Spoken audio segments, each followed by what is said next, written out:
Hello, good evening. Welcome to Novara Live. My name's Bastani. Tonight I have the immeasurable pleasure of being joined by Kieran and Andrieu. Kieran, how are we?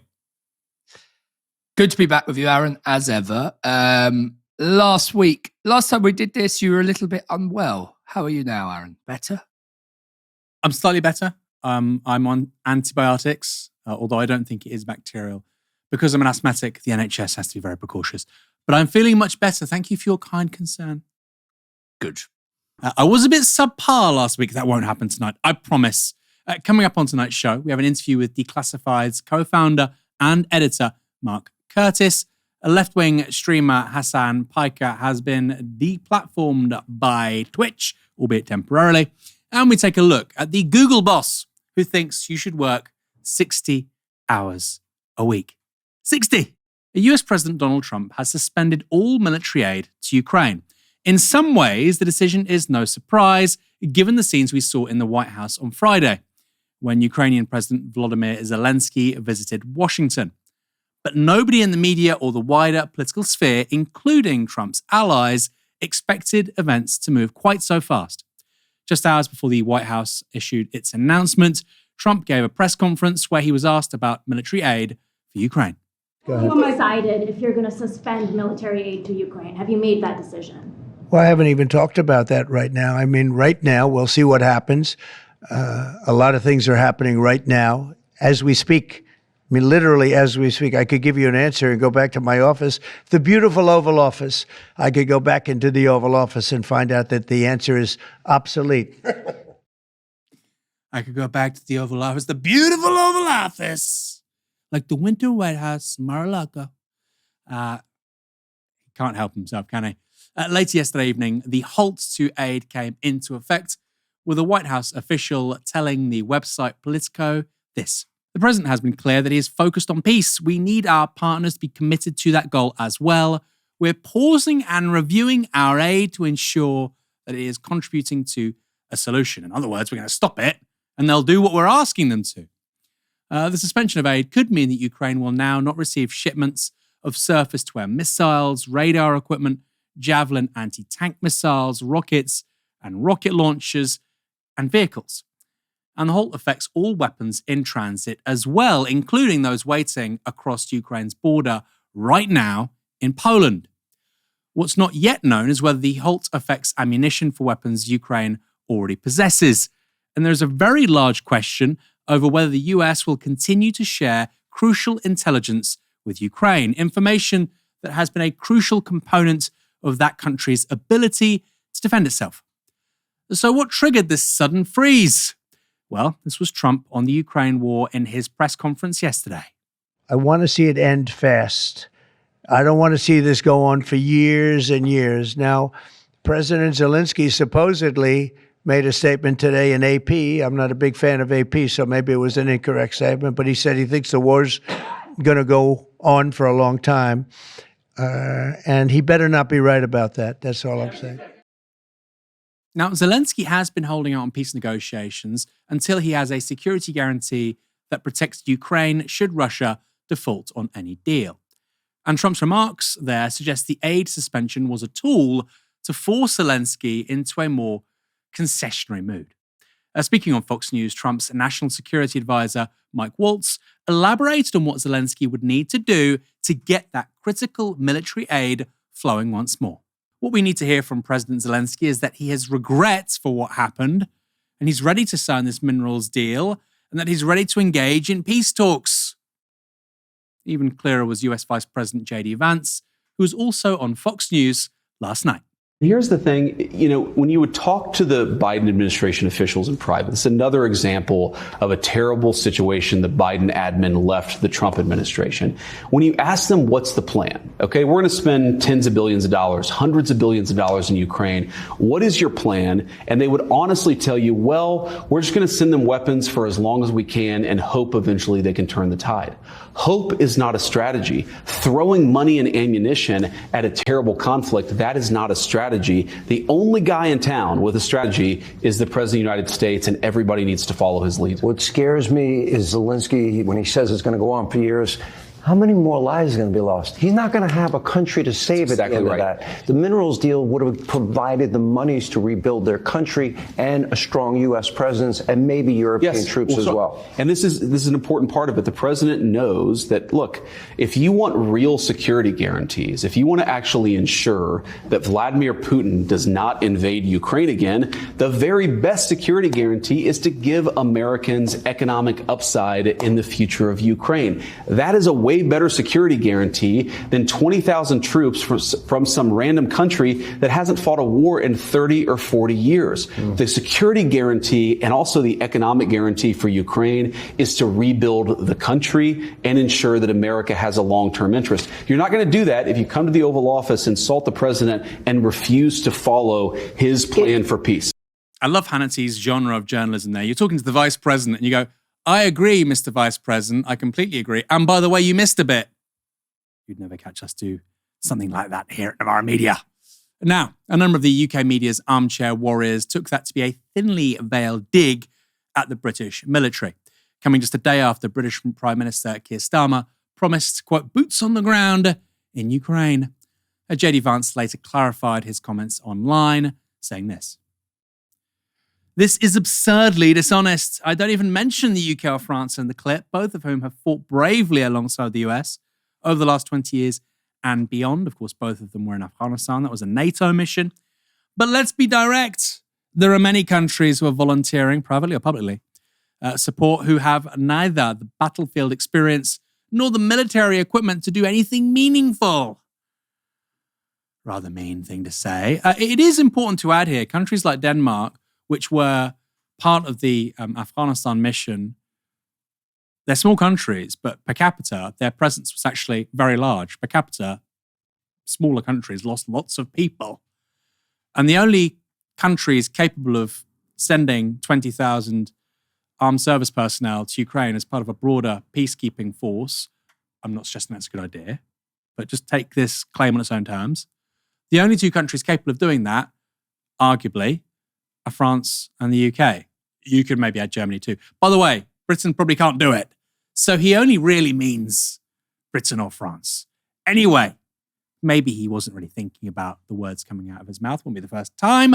J.D. Vance may not have been dissing the UK military. I suspect he didn't mean to anyway. But that doesn't mean there isn't good reason for Keir Starmer to be offended by the US's sudden pivot. For a start, it makes him look like an idiot.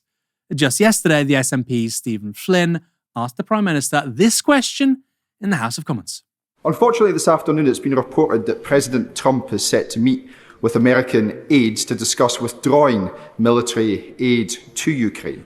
Are these reports something that the Prime Minister recognises? And if so, what impact will that have upon the timetable he and President Macron are currently working to? I haven't seen reports of the US withdrawing support for Ukraine, and as I understand, that is not their position. Starmer wasn't the only US ally blindsided by the White House. A spokesperson for Poland's foreign ministry said this. This is a very important decision and the situation is very serious. This sentence may sound banal, but it has great political significance. The decision, was made without any information or consultation, neither with NATO allies nor with the Ramstein Group, which is involved in supporting Ukraine in its fight. The information vacuum appears to have left European leaders scrambling for a response. But European Commission head Ursula von der Leyen seemed to have a proposal ready to hand. Speaking in Brussels today, she unveiled a 5-point plan to rearm Europe. We are in an era of rearmament. Now, there are 5 points to this plan. The first part of this Rearm Europe plan is to unleash the use of public funding in defense on the national level. The second proposal will be a new instrument. It will provide 150 billion euros of loans to member states for defense investment. The third point is using the power of the EU budget. And there's a lot we can do in this domain in the short term to direct more funds towards defense-related investments. And this is why I can announce that we will propose additional possibilities and incentives for member states, that they will decide if they want to use cohesion policy programs to increase defense spending. Now, the last two areas of action aim at mobilizing private capital by accelerating the Savings and Investment Union and, of course, through the European Investment Bank. In total, von der Leyen appeared to promise releasing more than €1 trillion for European militarisation through changes to public spending rules, opening up the EU budget, encouraging greater borrowing and deploying private capital. Of course, nobody voted for von der Leyen. That's kind of how they like things at the European Commission. So she doesn't answer to anyone. But in Britain, people did vote for Chancellor Rachel Reeves. Speaking at the National Manufacturing Conference, she flaunted the economic benefits of getting Britain on a war footing. We need to step up to the challenge of securing our own country, but also securing Europe as well. And I'm determined that as we spend that money on that defence and security, that we use it in a way that can also help stimulate the economy, and particularly to revive some parts of the country that do often feel like they're left behind. And one of the things about jobs in the defence sector, they are in towns and cities all across the United Kingdom that could do with that greater investment.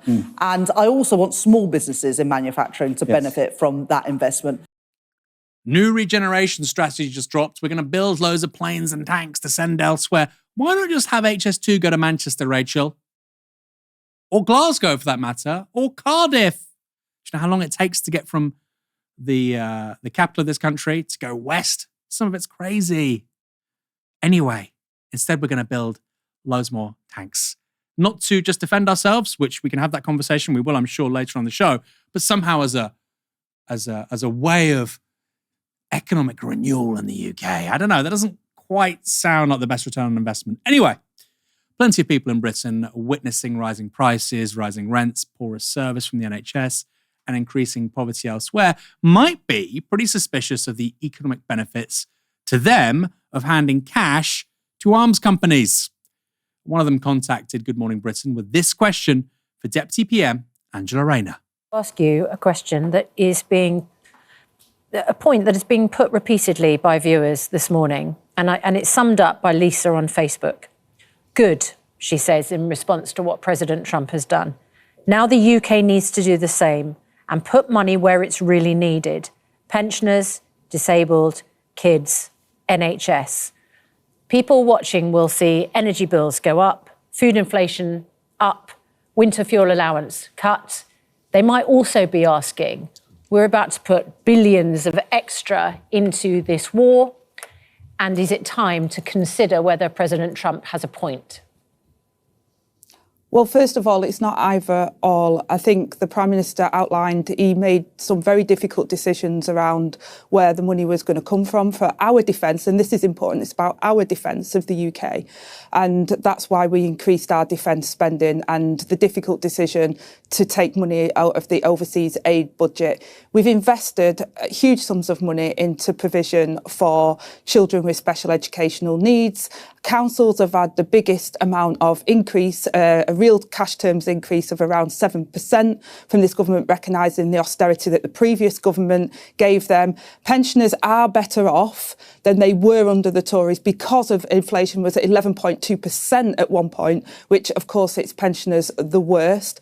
And we will put money and investment into our NHS to bring down those waiting lists, and we're already seeing some results. I appreciate that people are angry and fed up because they feel the cost of living and the pinch.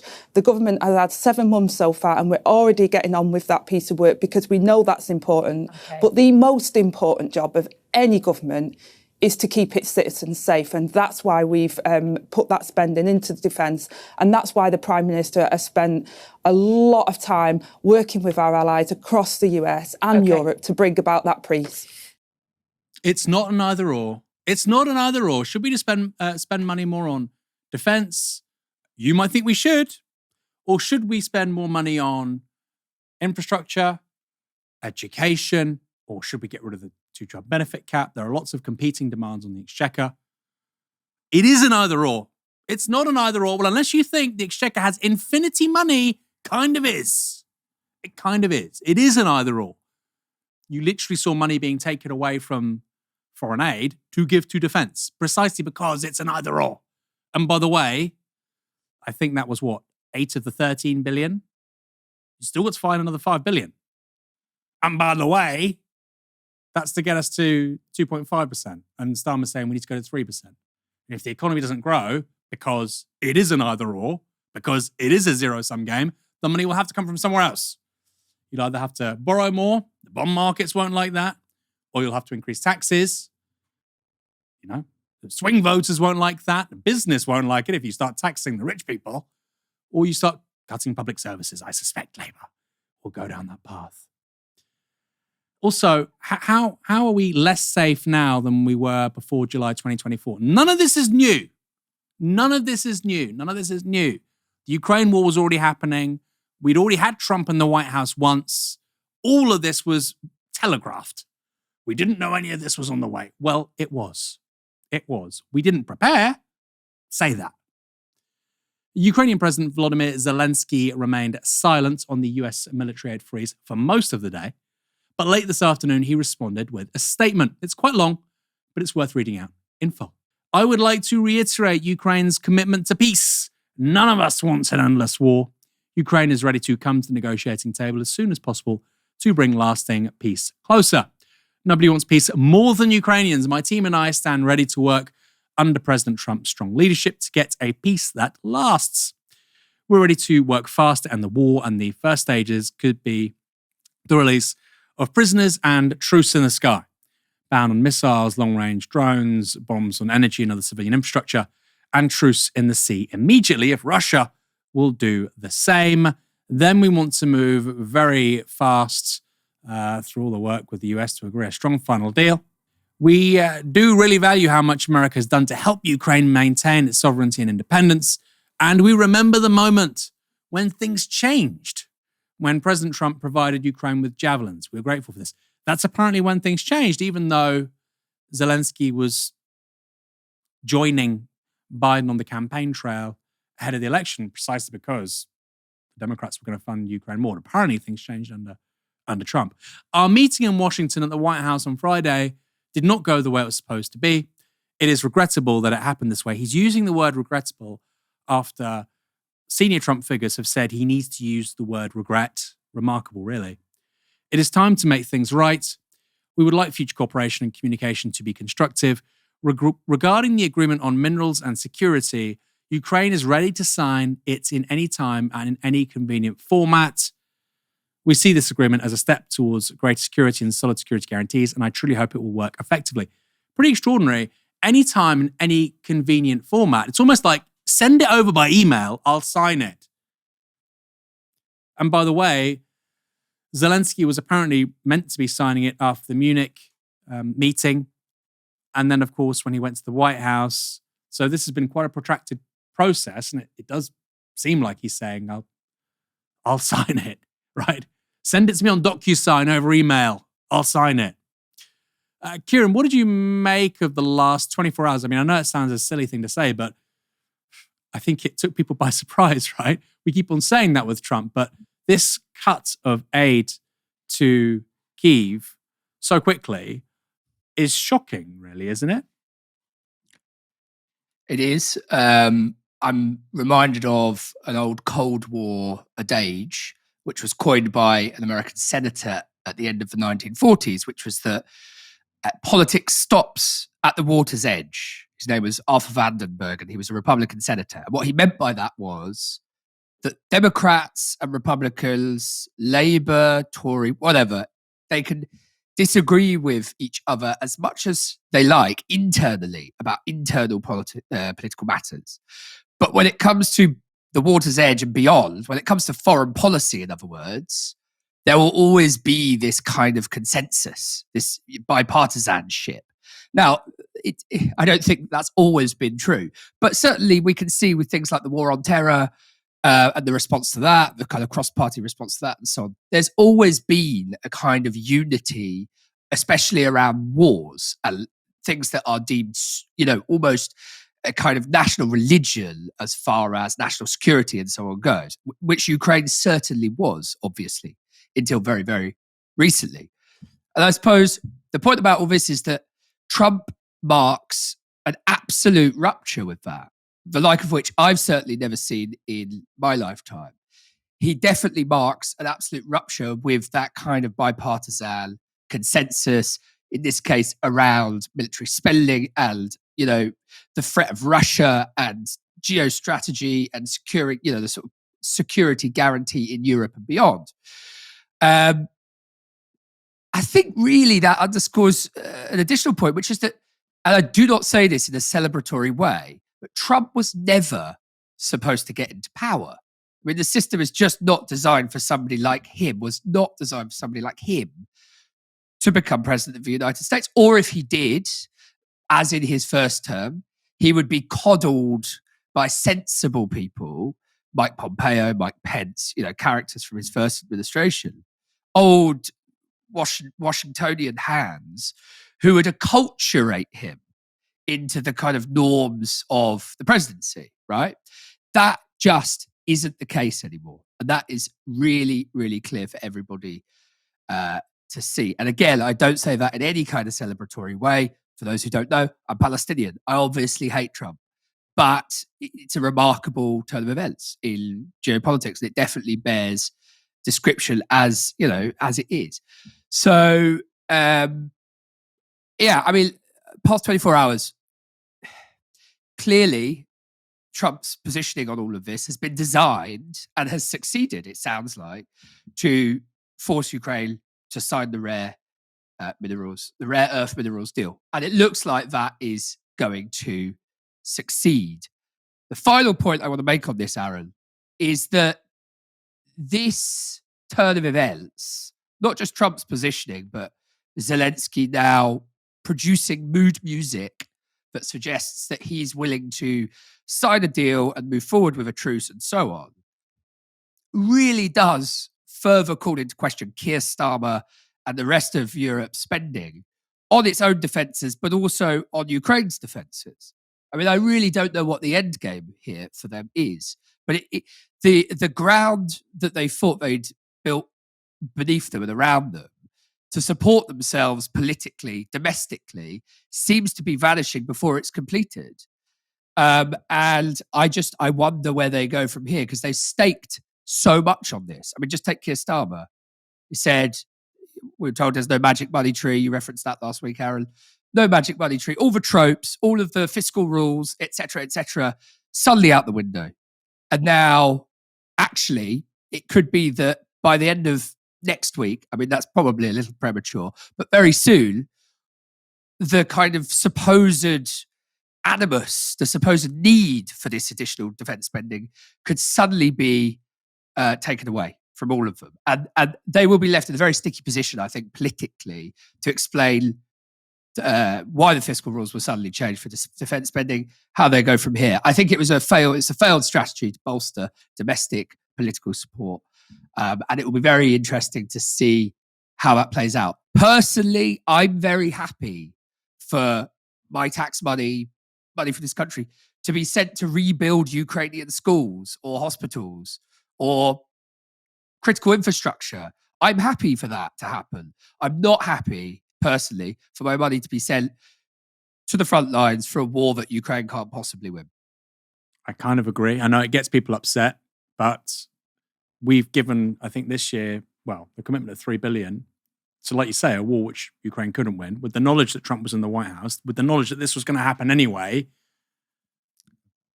It's just, I don't get it, right? It doesn't mean I like it, but you are where you are. The situation is what it is. You've got Putin, you've got Trump. Okay. I'd also say as well, isn't it interesting that the government has discovered multiplier effects with regards to public spending, but only with the military? With HS2, nobody says, well, if we produce this here, if we have the train carriages manufactured in the UK, if all the bits of kit for the tracks, etc., are produced in England, Scotland, Wales, Northern Ireland, that will also have economic benefits to domestic companies here. Nobody says that. Anyway, moving on. Ukraine wasn't the only thing on Donald Trump's mind last night, because there were also tariffs. But very importantly, tomorrow tariffs 25% on Canada and 25% on Mexico, and that'll start. So they're going to have a tariff. So what they have to do is build their car plants, frankly, and other things in the United States, in which case they have no tariffs. Now, if you were watching that statement on Fox News, you probably also would have seen this. But so we're going April 2nd, but very importantly, tomorrow tariffs 25% on Canada and 25% on Mexico, and that'll start. So they're going to have a tariff. So what they have to do is build their car plants, frankly, and other things in the United States, in which case they have no tariffs.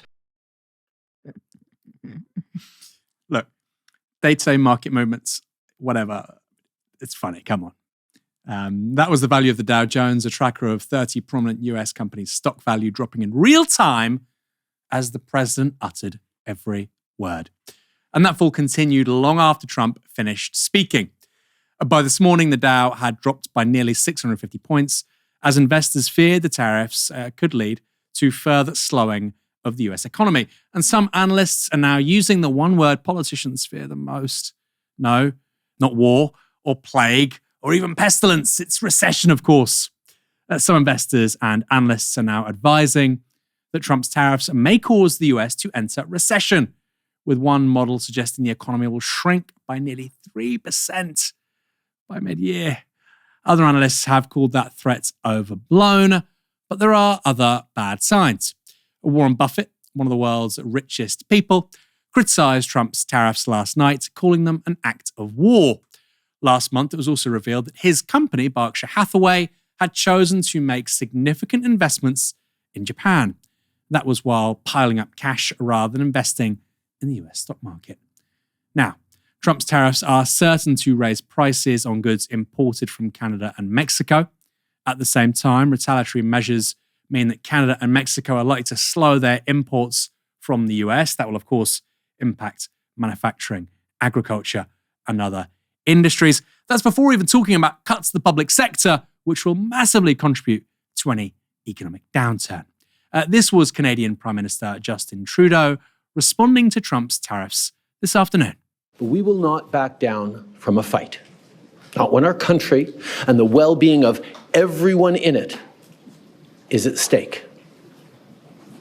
At the moment, the U.S. tariffs came into effect in the early hours of this morning, and so did the Canadian response.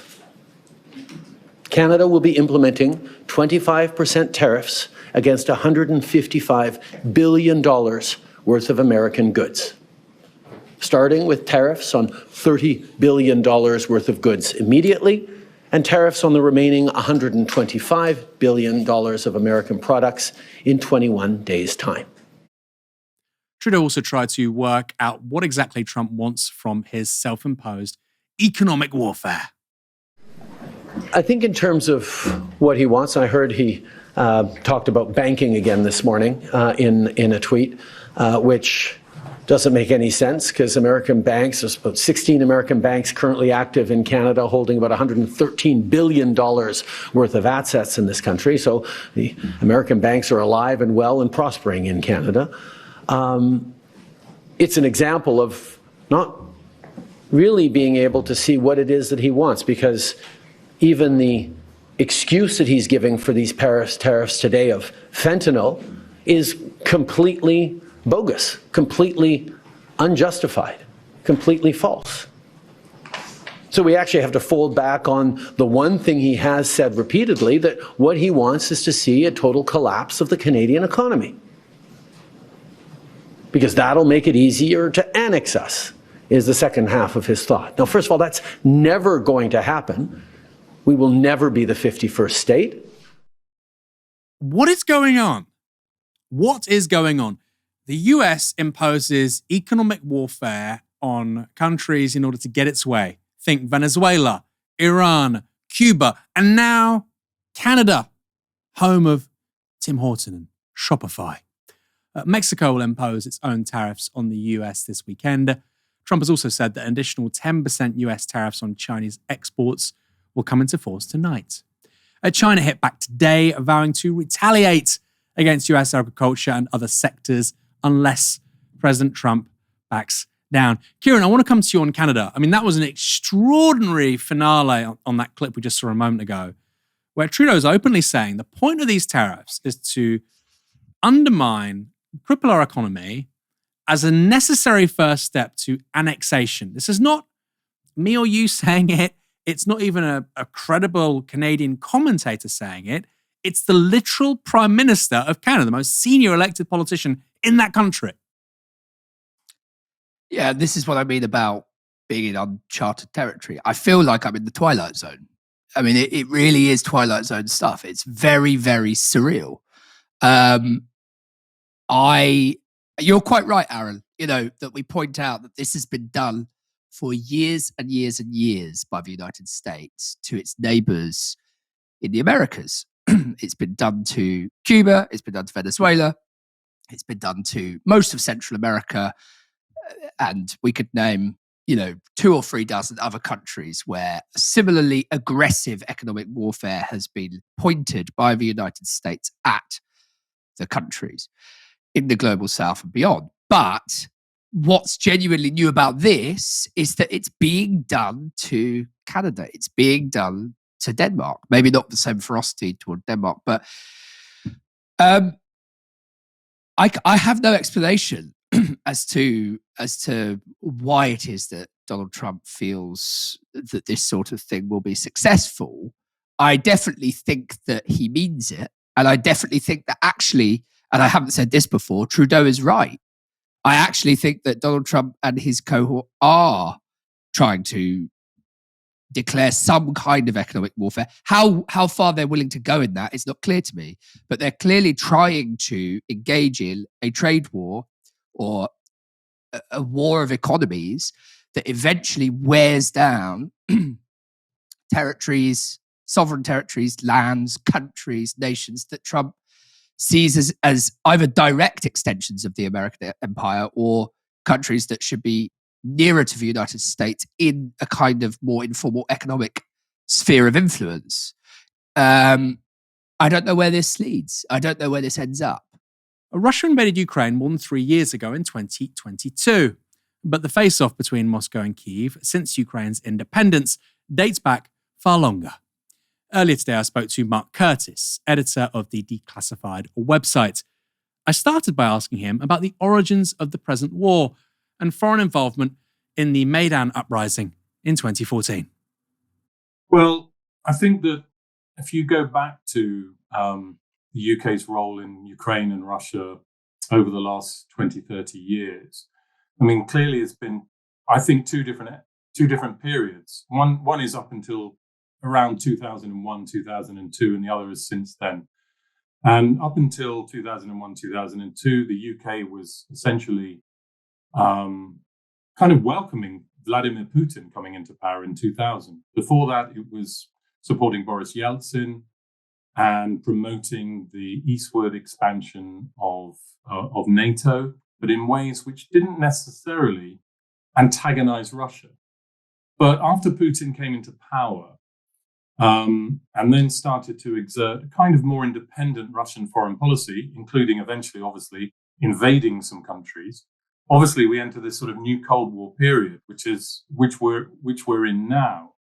I mean, I think Ukraine has been at the center of that problematic, because what we know from 2014, I mean, if we take the present day conflict in Ukraine as really seriously stemming from that year, when essentially a pro-Russian president was overthrown and a essentially pro-EU, pro-Western politician was took office in Kiev. We don't know a huge amount about what the British role was in fomenting the uprisings that overthrew the pro-Russian president Yanukovych and installed the pro-Western president Yushchenko.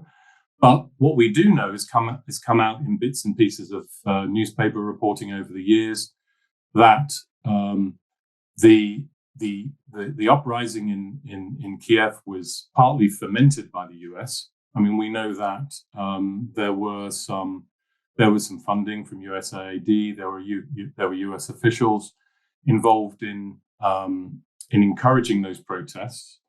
And most significantly of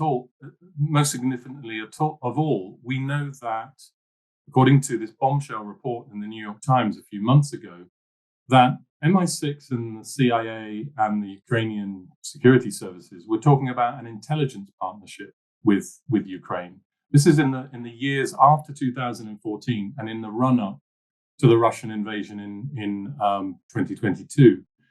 And according to that report, the CIA had established a dozen forward operating bases, so-called, in the country, that was done essentially in partnership, it seems, with MI6. And clearly that was a red line, actually, to Moscow, to Putin. And I think that after years of talking about NATO expansion, I think that was the red line that finally pushed Russia over the edge into launching this invasion, which I should say is a brutal, illegal invasion that cannot be justified. But the idea that it was unprovoked, I think, is a myth. And that's something that the Ministry of Defense has been claiming ever since this happened, that this is an unprovoked invasion. That is simply not the case. I mean, there's been a legion of Western officials who have been saying that by pushing the expansion of NATO eastwards would be not only a red line for Moscow, but actually would invite war.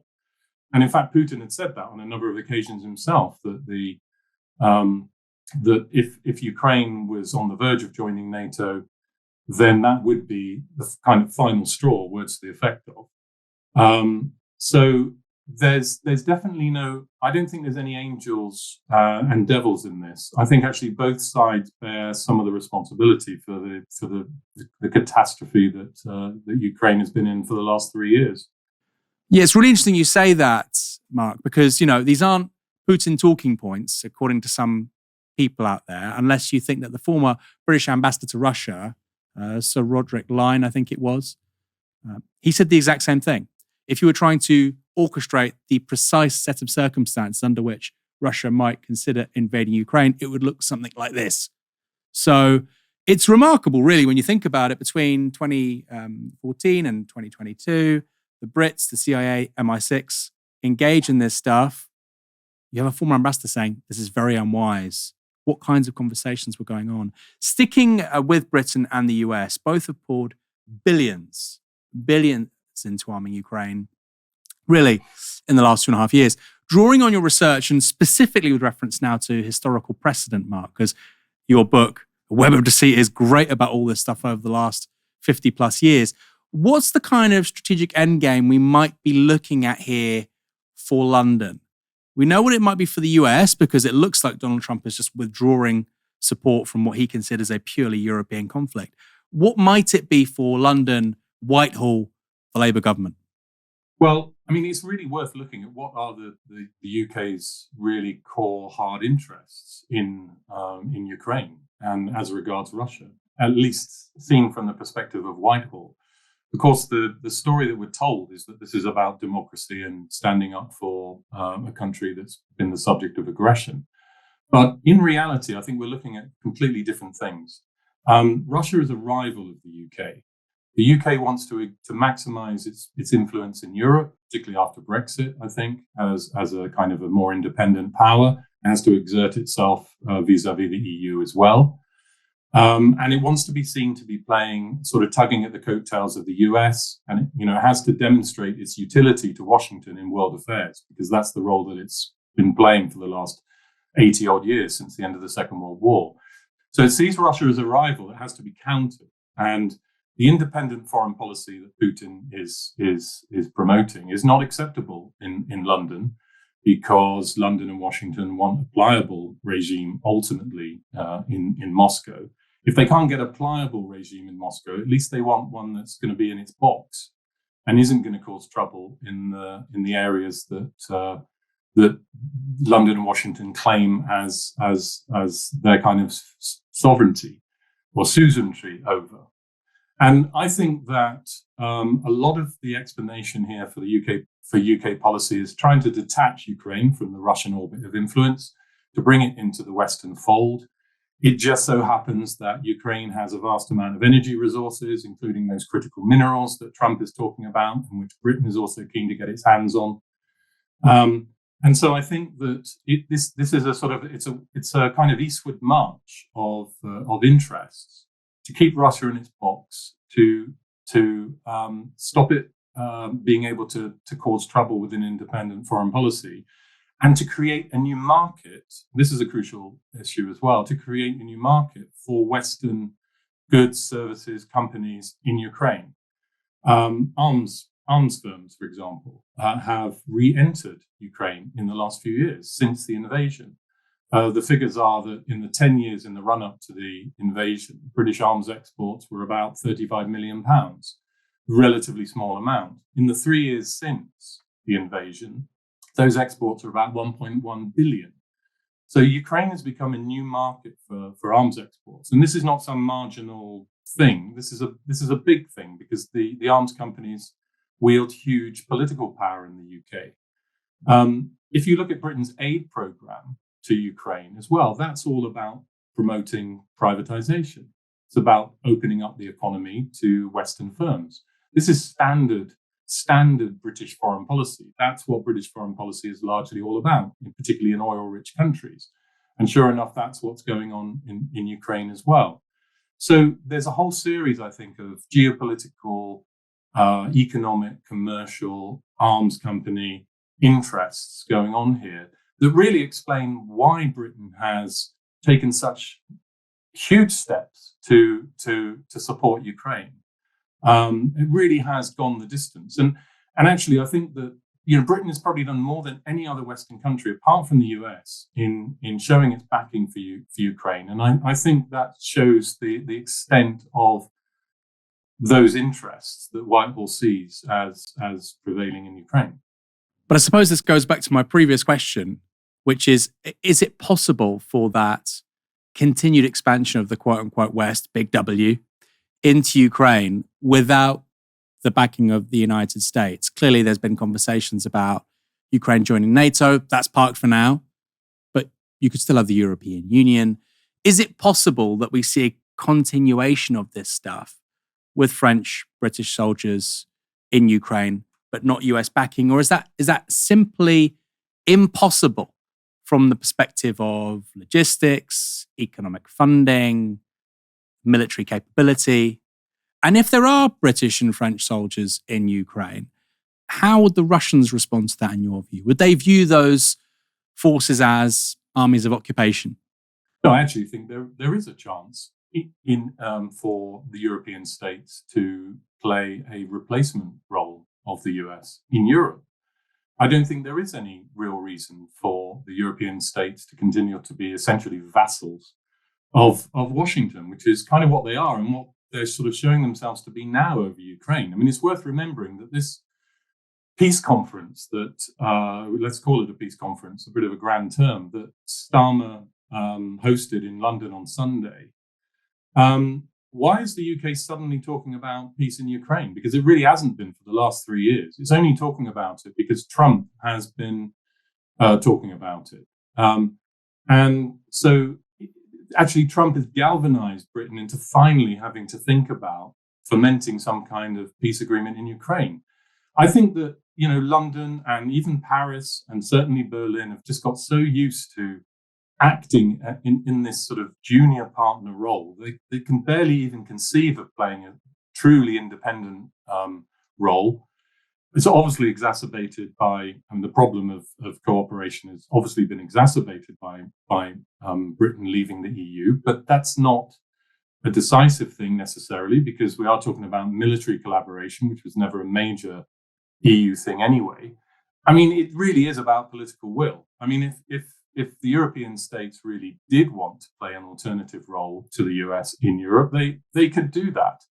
I actually think that it might be less antagonistic to Russia to have like a European defense force, peacekeeping force, or security guarantee to Ukraine than it would be to have a full-scale US NATO security guarantee to Ukraine, given all the kind of the history, if you like, and the particular foreign policy that the UK has played and that Russia knows about all too well in Europe and around the world. So I think there are the prospects for the Europeans to get their acts together and to become more independent. But of course, there's not very much sign of that. I mean, Starmer actually said when he was announcing the discussions around Ukraine, that we need to get even closer to the US. We need to be supporting the US even more.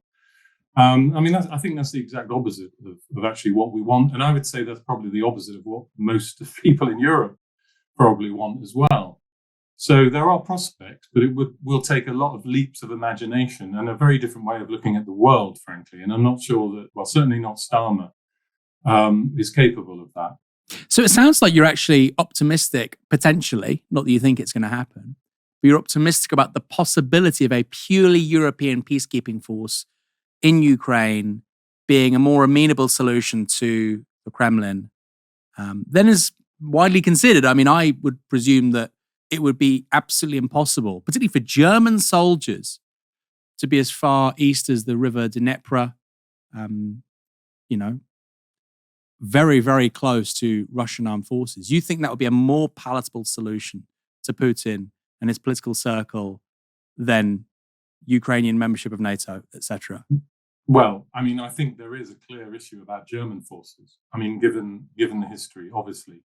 But I do think that there is a prospect for some kind of European peacekeeping force that could initially hold the line, if you like. Whether or not that could translate into actual hardcore security guarantees would be the next step. Again, that's inconceivable at the moment because there's simply no will on the part of the Europeans to provide that kind of assurance outside of American kind of leadership. But it's not an impossibility, and I think that it is something that European states should ideally consider. The problem in all this, though, Aaron, is that we are in reality so far away from this. You know, when it comes to how London, especially, conceives of its priorities. You know, the last thing that Starmer wants to do at this point is to undermine the relationship with the US. I mean, even though that might be a tremendously popular thing to do in many ways, that would be a strategic thing to do in many ways, to actually de-link the US from US foreign policy. But that's not why Starmer's in office. I mean, I think, Starmer is in office precisely to promote that kind of alliance, whatever happens. And I think that's one of the concerns that we should have. I mean, unfortunately, our ruling elites don't really have the interests of the public at heart.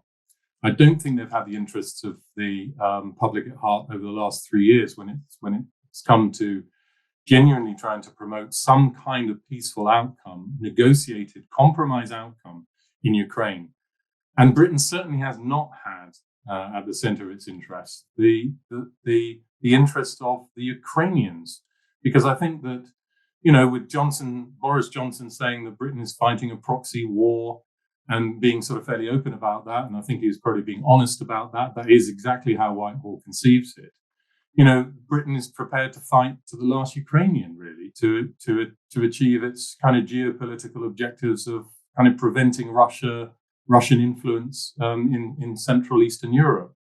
And I think that, in a way, Ukraine is playing the role that Afghanistan might have played in the 19th century, where there's this sort of buffer state between British India, colonial India, and Russia. And then the British didn't give a damn about what happened to ordinary Afghans. They invaded the country several times to keep the Russians out. The concerns are all geopolitical. And I think that Ukraine is one of those kind of buffer states, as seen by Whitehall now, for rivalry of great power influence in Europe and globally. And that was Mark Curtis, co-founder and editor of Declassified. They do fantastic work. You can find them pretty much on every social media platform. And of course, they have a website. Really, really great voice. By the way, Mark wrote a great book a few years back, Web of Deceit, on the rather more odious episodes of the British imperial and post-imperial periods. Great guy, great book. How many hours do you work every week? 30? 50? Of course, an 8-hour day, 5 days a week, is widely considered to be a full-time schedule, and that puts you just between those two figures at 40 hours a week. In the 19th century, people made huge sacrifices to win the weekend and the 8-hour day. They made huge sacrifices to work those 40 hours a week. The phrase, of course, was 8 hours labor, 8 hours recreation, 8 hours rest. That's what Robert Owen said anyway, of course, the progressive industrialist. Although, of course, now we consider 40 hours pretty full on. It's a long way from the 14-hour days that were commonplace in Victorian Britain. 14-hour days, 6 days a week. Thankfully, that's all in the past. Or maybe not, because a leaked memo by Google co-founder Sergey Brin includes the claim that the, quote, sweet spot for the work week is 60 hours. The New York Times reports this. On Wednesday, Sergey Brin, co-founder of Google, said the company could lead the industry in artificial general intelligence, AGI, when machines match or become smarter than humans, if employees worked harder. Quote, I recommend being in the office at least every weekday, he wrote in a memo posted internally on Wednesday evening that was viewed by the New York Times. He added that, quote, 60 hours a week is the sweet spot of productivity in the message to employees who work on Gemini, Google's lineup of AI models and apps. Not that you need to come into the office 5 days a week. I mean, that's quite onerous, isn't it, post-COVID? At least every weekday you come in. You imagine the phone call when you get the job offer. It's kind of muffled. Yep, so when do I need to come in? It's hybrid, right? Every weekday. 3 days a week? And every weekday I'm working. Sure, do I need to come in every weekday? I can't imagine I do. No, you do. At least. Maybe come in on a Saturday too. The note also underscores Brin's belief that artificial general intelligence could be developed by the company. Competition has accelerated immensely, and the final race to AGI is afoot, he wrote. I think we have all the ingredients to win this race, but we're going to have to turbocharge our efforts. He highlighted the need for Google's employees to use more of its AI for coding, saying the AI is improving itself would lead to AGI. Kind of interesting, right? The recursive nature of it all.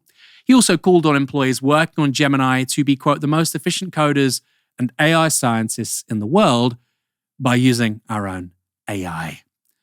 Finally, there's this. A number of folks work less than 60 hours, and a small number put in the bare minimum to get by, he wrote. This last group is not only unproductive, but also can be highly demoralizing to everyone else. Presumably, these people are just working their contracted hours. How dare you not go far beyond what you're actually meant to be doing? How dare you? Isn't it ironic that the company that could lead to human beings becoming obsolete by creating an AGI is saying that the ideal work week is 60 hours? And now some people have been saying recently, I'm not left-wing enough on this show. How dare you as well? So let me quote Karl Marx from the Grundrisse. That translates as the notebooks in German, I think. Here's what he writes. Capital employs machinery, rather, only to the extent that it enables the worker to work a larger part of his time for capital, to relate to a larger part of his time as time which does not belong to him, to work longer for another. Through this process, the amount of labour necessary for the production of a given object is indeed reduced to a minimum, but only in order to realise a maximum of labour in the maximum number of such objects. He also puts it rather succinctly elsewhere in the Grundrisse, when he writes, the most developed machinery thus forces the worker to work longer than the savage does, or than he himself did with the simplest, crudest tools. Correct. Working on artificial general intelligence, you have to work 60 hours a week. In a world of high productivity with mass automation and even AGI, people will still work really long hours. 60 hours if you work for Sergey Brin. We've cured sickle cell, perhaps. We've electric vehicles with 1,000-kilometer range, in China anyway. But make sure you work over the weekend. Come on. Kieran, should anyone be working 60 hours a week? I mean, if someone wants to pay me the Google guy's salary, I'll work 60 hours a week for them. Short of that, no. This is just utter nonsense. The whole thing is utter nonsense. I think I've seen further in the comments that the spectre of productivity is clearly front and center in what he's saying. And it's nonsense for many reasons. One of them being I think the main one being that it reinforces the fallacy that the cause of low productivity in the economy is lazy workers, a lazy workforce, a workforce that's too comfortable sitting at home and not putting in the hours and maximizing profits for their betters, and so on and so on. It's complete bilge. The main causes of low productivity, for anybody who's interested in the economy, are low demand for goods and services caused by austerity. That's one of the major causes. Low investment in skills and upskilling as well, another major cause.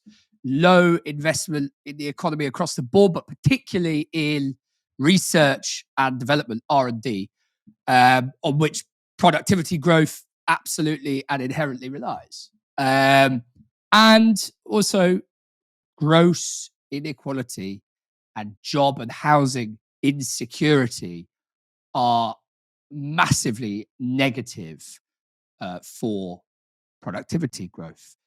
Because, well, partly because, or in consequence of, the fact that economists and many CEOs, probably all CEOs, don't view really the numbers as people. They view them as numbers. Very often in the economist's case, I would argue probably always in CEO's case. And actually, people are obviously people. And there are things that are beyond the economy that are very important to people's stability, ability to focus on their work, etc., etc., etc. So it's just utter nonsense. Do you know, the audience can't, nobody can answer me, but I'm going to say it anyway as a rhetorical question. Do you know which country in Europe, actually, I think at the moment the OECD is saying in the world, has the highest productivity per worker? Nobody can answer. Ireland. Norway. It's Ireland, apparently. Really? I might be wrong, but OECD in 2024 said it was Ireland. In any case, Ireland, fantastic country, in many ways, thriving economy. But do people work 60 hours a week on average in Ireland? I would wager they don't. It's because of other structural inputs into the economy, sort of ones I've alluded to. And I have to say, if you wanted the perfect simpleton's explanation as to why productivity is low in the economy, it would be this. What, people watching YouTube or the... No, I meant it would be this explanation. Too many people watching YouTube videos. I should have been clearer. It probably sounded like I was saying this show. No, it would be... If only. The Google guy's explanation for low productivity, the gap between where we are and AI, etc. Isn't it interesting as well, talking about productivity, YouTube, obviously owned by the parent company of Google, Alphabet. It is an incredible website. I think it's been valued independently about $500 billion. It's built on ads. It's built on crappy ads for products that people don't really want. If we're trying to build a high productivity economy which centers human flourishing, is that really wise? Ben Bratton put it so well. Humans, this primate, build a global exoskeleton, a communicative exoskeleton around the planet for us all to talk to each other in real time. And its business model is distraction. Yeah. Crazy. Something to think about. Brilliant. Yeah. It's a really brilliant way of putting it as well, with the exoskeleton. And just briefly to build, extend that, Aaron, you mentioned techno-feudalism earlier. It's a form of digital rents or whatever. That's not productive. And actually, you see that in the real economy as well. So, this then ties into other things in the economy like landlordism and rentier capitalism, rent extraction. And those things are inherently not productive. Those things contribute to low productivity in an economy. I don't see the co-founder of Google focusing on any of that because it's not convenient. What is convenient is break the backs of the workers. Yeah. Actually, before we go to our final story, I've got a question for our audience. People who are watching in real time, often people talk about urbanism, urban regeneration, urban activists, they're making somewhere nicer, right? That's the point of good urbanism. Urban planners, politicians who are on board with positive urban visions, etc. Urbanism, even some developers. Urbanism.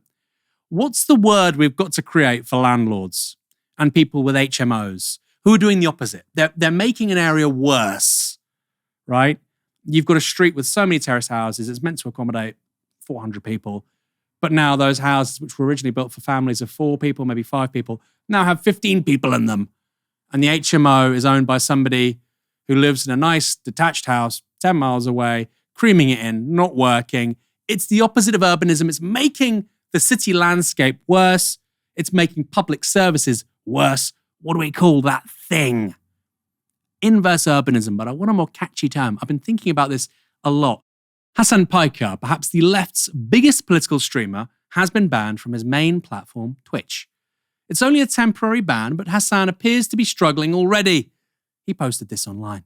I played Kingdom Come all day and now I'm bored. Also made a YouTube video that Ostonox edited for the main channel about the ban. Really need to figure out how to have normal downtime. So what happened? Well, this. There's about $50 billion estimated that are lost every year in Medicaid, just in fraud alone. That fraud is not coming from individuals, it's coming from providers. They're not tackling providers. They're not actually going after like false billing. They are trying to cut recipients, okay? It is not happening at the point of recipients. If you cared about Medicare fraud or Medicaid fraud, you would kill Rick Scott. Uh-oh. Yeah, and that was Hasan suggesting that if Republicans were really serious about federal health insurance fraud in the United States, they'd kill one of their own, Republican Senator Rick Scott. Rick Scott is also the man behind one of the biggest medical frauds in history, after his chain of hospitals was found to have defrauded Medicare. It was forced to pay out $1.7 billion in penalties. That didn't stop Scott from pocketing a $10 million payout, becoming the governor of Florida, and eventually being elevated to the US Senate. It's the American nightmare, and you can't blame Hasan for being furious, though suggesting Scott be killed is a violation of Twitch's terms and conditions. Anyway, Hasan seems to be taking it in his stride, posting this. I'm sorry, I'll choose my words carefully next time and say, quote, if Mike Johnson cares about Medicare fraud, since he wants to cut $800 million from Medicaid, Medicare, he'd call for, quote, maximum punishment, very Trumpian, for current Florida GOP Senator, former Governor Rick Scott, who has done the most Medicare fraud in US history. Great story. You can understand why Hasan wants to bring a little bit of attention to it. And he has, in a weird way. I think he's also going to be allowed back on Twitch very soon. I think that's sort of being confirmed right now. Kieran, it's been wonderful talking to you. It's been brilliant to be here. Apparently, I've been told someone in the comments picked me up on my mispronunciation of adage earlier. And I just want to thank them. It's an important intervention. I've had a bit of a headache, actually. We're taking it in turns, Aaron, to be a little bit under the weather on the show. But thanks for correcting my pronunciation. And I will not make that mistake going forward. Although I can see why you said that, right? Because adage, obviously, you have E at the end, A in the middle. Often the E at the end of the word capitalizes the middle letter, and adage kind of makes sense. Maybe it's the folly of the autodidact, self-taught, and you don't always hear the words when you before you say them. Yeah, I think that's why when people, I've mispronounced many words. Michael mispronounces more words than anyone. Like you say, it's because you've encountered that word for the first time when reading it, which I think is really cool. Anyway, Kieran, great to have you on. Thanks very much. Cheers, Aaron. And thanks for everyone watching tonight. If you like what we're doing here at Novara Media, you know what to do. Support our work. Help build a new media for a different politics. Go to novaramedia.com/support. The link is also in the description below. I'm told more of you need to subscribe also to our newsletter, The Cortado. Not enough of you are doing it. It goes out once a week. It's often written by our very own Ash Sarkar. Maybe the link will be in the description for that too. If it's not, just Google The Cortado, Novara Media. Stay in touch. If you've not subscribed, of course, this YouTube channel, do that as well. It's been great hosting tonight's show. What a 24 hours. And guess what? We're back again tomorrow night, Wednesday, 6 p.m. For now, this has been Novara Media. I'm Aaron Bastani. Good night.